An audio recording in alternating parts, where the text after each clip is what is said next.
کچھ بھی مستقل نہیں ہوتا۔ اللہ کی محبت کے سوا ہر محبت کو زوال ہے۔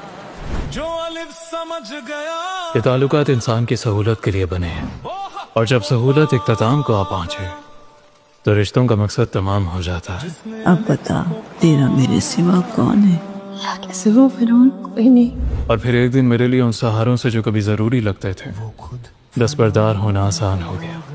ایک دن اللہ اتنا کافی لگنے لگا کہ مجھے کسی اور کی ضرورت ہی محسوس نہیں ہوئی۔ جسے خدا کی محبت مل جائے وہ دنیا کی محبتوں کو بھول جاتا ہے۔ لوگ غلط کہتے ہیں، اللہ کے پاس جانے سے اچانک کچھ بھی ٹھیک نہیں ہوتا، بلکہ صاف ہو جاتا ہے۔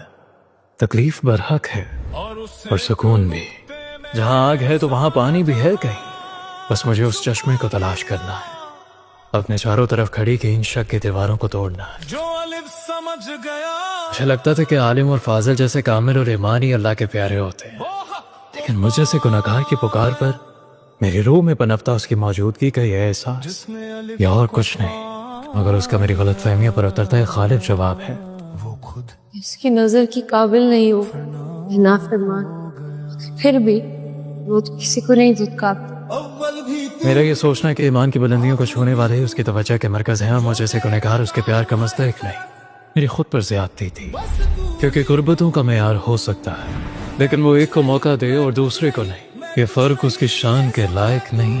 دل عجیب شاید عجیب چیزیں مانگتا ہے۔ پہلے پہل اللہ کے پاس میں بھی دنیا ہی لے کر گیا تھا، لیکن پھر پتا چلا کہ اللہ کے پاس جا کر ایک دنیا ہی کی تو چاہت نہیں رہتی۔